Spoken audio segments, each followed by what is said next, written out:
Curfew টানা ৫ দিন সাধারণ ছুটি শেষে আজ থেকে কর্মস্থলে ফিরছেন রাজধানীর কর্মব্যস্ত মানুষ।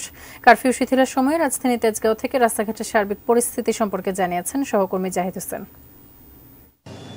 আজ বুধবার যেহেতু কারফিউ শিথিল করা হয়েছে, সেই শিথিল হওয়ার যে সময়টি অর্থাৎ সকাল ১০টা থেকে বিকাল ৫টা, এই শিথিল হওয়ার সময়ে রাজধানী যেন তার চিরচেনা রূপে ফিরে গিয়েছে।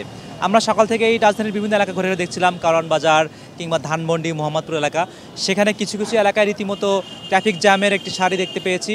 এবং কর্মব্যস্ত নগরীতে মানুষ যখন কর্মে যাচ্ছিলেন, সেই কর্মে যাওয়ার জন্য বেশ তাদের গণপরিবহন পেতে অনেক হিমশিম খেতে হচ্ছিল। কেননা যেহেতু আজ কারফিউ শিথিল করা হয়েছে, কিন্তু সেই অনুযায়ী রাজধানীতে অন্যান্য সময় যে সময় গণপরিবহন থাকে, আজ আমরা সেরকম গণপরিবহন দেখতে পাইনি। কিন্তু কর্মব্যস্ত মানুষ তারা যখন অফিসের দিকে যাচ্ছিলেন, তারা যে সকল গুটি কয়েক বাস রাস্তায় নেমেছিল, সে সকল বাসে উঠতে গিয়ে তারা বেশ অনেক ধকল পোহাতে হয়েছিল।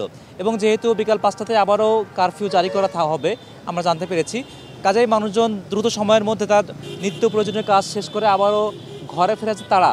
কাজে সব কিছু মিলিয়ে এই নির্দিষ্ট একটি সময়, এ সময় তারা বেশ ভোগান্তিও পোহাতে হচ্ছে, পাশাপাশি নিত্য প্রয়োজনীয় কাজ সেরে নেওয়ার জন্য বেশ তারাও দেখতে পেয়েছি।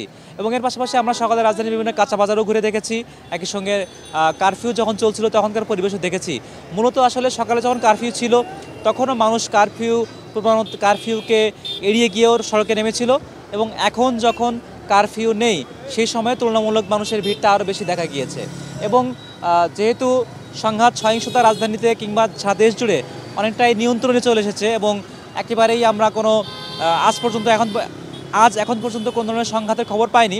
কাজে মানুষজন সড়কে স্বস্তি নিয়েই ফিরছে, এবং কর্মব্যস্ত নগরী তার কর্মব্যস্ততায় আবারও সে আগের চেহারায় ফিরে যাচ্ছে। তো রাজধানীর ফার্মগেট এলাকা থেকে আমার কাছে এই ছিল সর্বশেষ।